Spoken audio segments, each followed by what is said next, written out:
we have before us the opportunity to forge for ourselves and for future generations a new world order, a world where the rule of law, not the law of the jungle, governs the conduct of nations.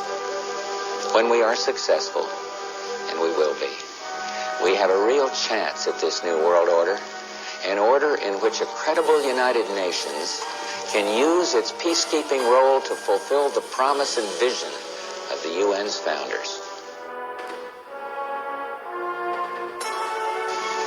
When we are successful, and we will be, we have a real chance at this new world order, an order in which a credible United Nations can use its peacekeeping role to fulfill the promise and vision of the UN's founders.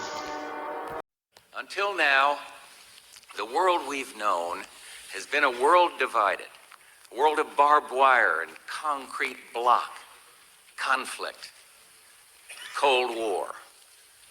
Now we can see a new world coming into view, a world in which there is the very real prospect of a new world order. In the words of Winston Churchill, a world order in which the principles of justice and fair play protect the weak against the strong. A world where the United Nations, freed from Cold War stalemate, is poised to fulfill the historic vision of its founders. A world in which freedom and respect for human rights find a home among all nations. The Gulf War put this new world to its first test. And my fellow Americans, we passed that test. Here at Air University, it's your business to read the lessons of the past with an eye on the far horizon. And that's why I wanted to speak to you today about the new world taking shape around us, about the prospects for a new world order now within our reach. For more than 4 decades, we've lived in a world divided, east from west. A world locked in a conflict of arms and ideas called the Cold War. 2 systems, 2 superpowers, separated by mistrust and unremitting hostility. For more than 4 decades, America's energies were focused on containing the threat to the free world from the forces of communism. That war is over. East Germany has vanished from the map as a separate entity. Today in Berlin, the wall that once divided a continent, divided a world in 2, has been pulverized, turned into souvenirs, and the sections that remain standing are but museum pieces. The Warsaw Pact passed into the pages of history last week. Not with a bang, but with a whimper. Its demise reported in a story on page A16 of the Washington Post. In the coming weeks, I'll be talking in some detail about the possibility of a new world order emerging after the Cold War. And in recent weeks, I've been focusing not only on the Gulf, but on free trade, on the North American Free Trade Agreement, the Uruguay round, trade negotiations, and the essentiality of obtaining from the United States Congress a renewal of fast-track authority to achieve our goals.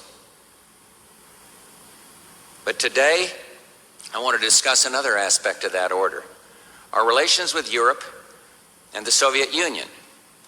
Twice this century, a dream born on the battlefields of Europe died after the shooting stopped. The dream of a world in which major powers work together to ensure peace, to settle their disputes through cooperation, not confrontation. Today, a transformed Europe stands closer than ever before to its free and democratic destiny. At long last, Europe is moving forward, moving toward a new world of hope.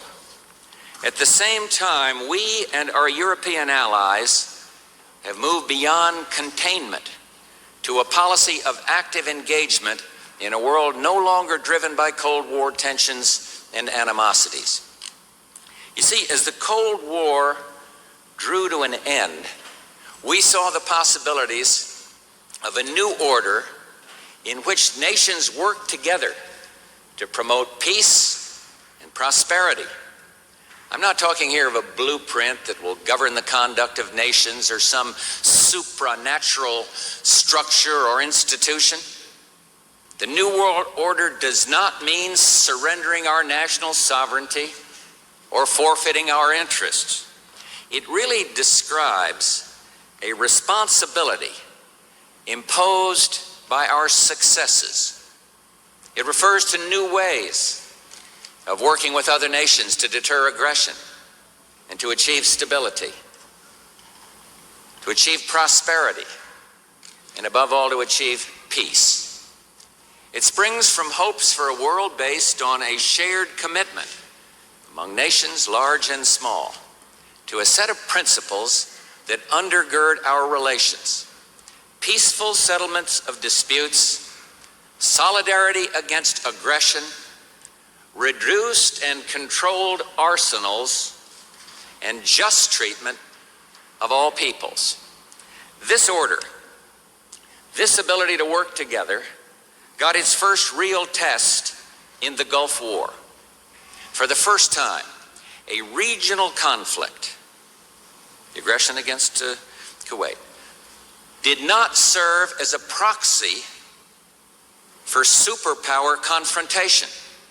For the first time, the United Nations Security Council, free from the clash of Cold War ideologies, functioned as its designers intended: a force for conflict resolution and collective security. In the Gulf, nations from Europe and North America, Asia and Africa, and the Arab world joined together to stop aggression and sent a signal to would-be tyrants everywhere in the world.